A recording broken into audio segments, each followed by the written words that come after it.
Now on to federal resumes. Same grammatical rules of a regular resume, but in this case, your federal resume is going to end up being 4 to 5 pages long because they want more of a narrative story about your experience.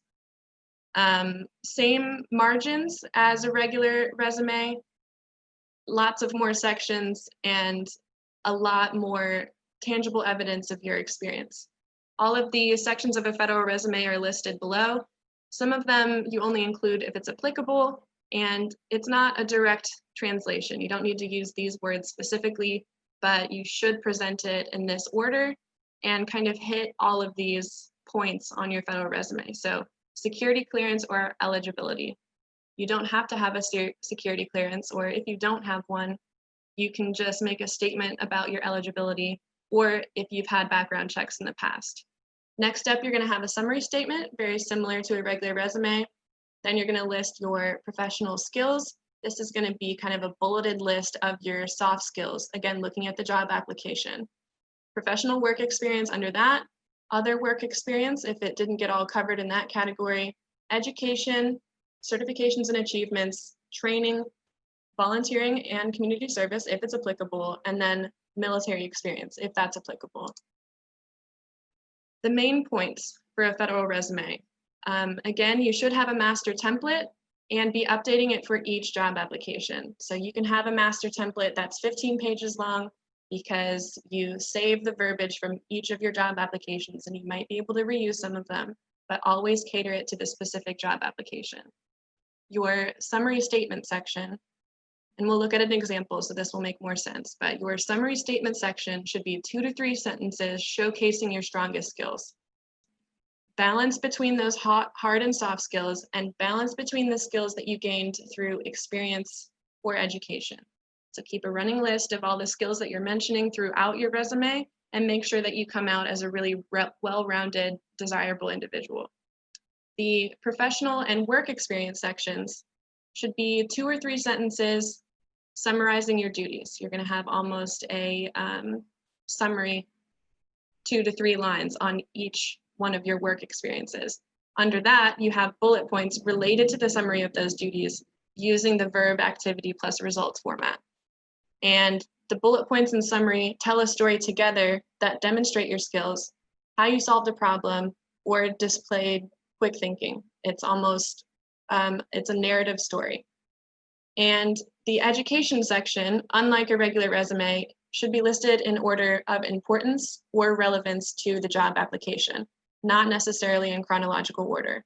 So if you have a bachelor's degree and a graduate degree, but the bachelor's degree is more relevant to the job application itself, list that first, and then in descending order from importance, list all of your other education experience.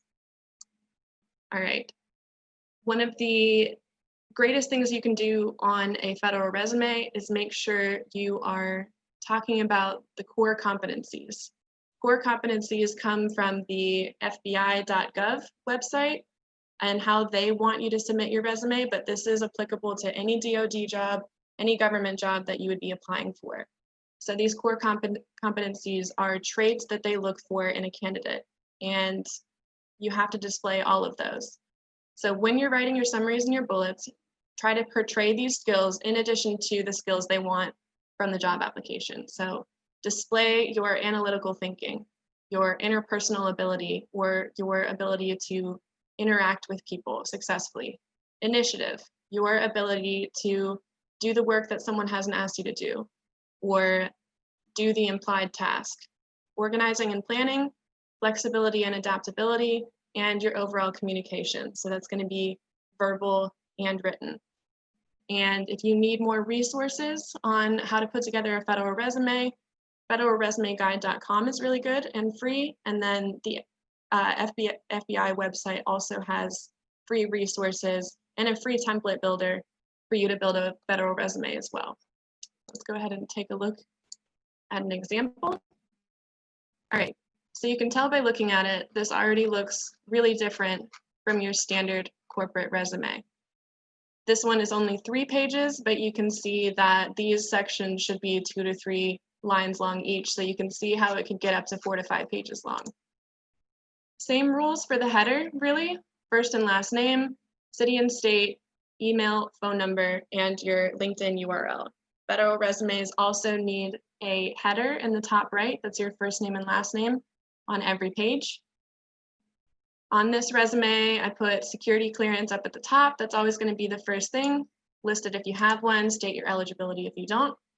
And here's an example of a professional summary, a little bit longer than your regular resume. Accomplished administrative assistant and human resources director, let's say, with 3 years of experience in continuous training, management, and mentorship. Those are going to be buzzwords that I stole from the job application. Comprehensive, got a strong adjective there. Experience in customer relations development and operations management. Again, try to take from the job application.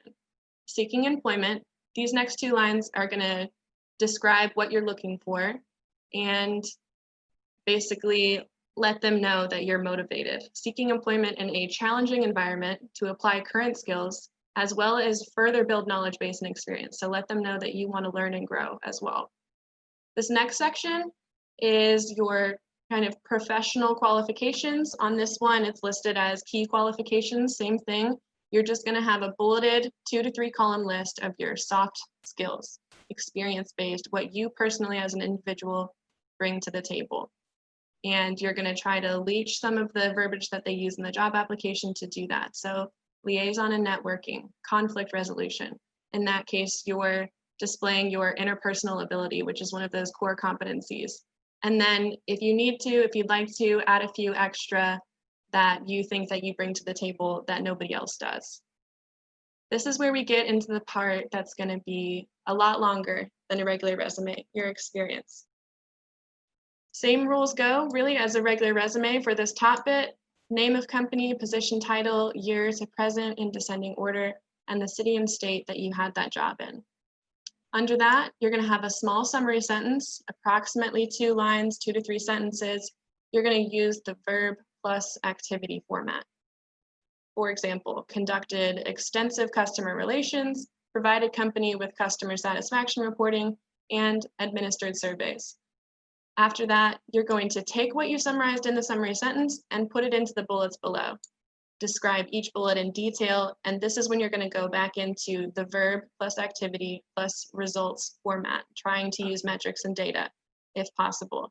And each of these bullets should refer back to that summary in some way, and each of the bullets should be portraying some attribute that that job application is asking for. So we're going to go on with that for however much work experience you have, and then I have an actual example here. So the name of the company is Volunteer Company. You were a senior trainer from this year to this year in Tokyo, Japan. You trained volunteers across the country to facilitate donations to over 3,600 vetted charities, led hands-on remote training, maintained company website and database, and processed hard copy donations. Now, you might have had 100 duties at this job, but you're mentioning a handful of the ones that you think are most relevant to this particular job application. First bullet, trained over 1,000 volunteers on essential tasks to include blah, blah, blah. You're using that strong verb because the job application talked a lot about training. So now you have a narrative story with metrics and data that proves that you are a good trainer.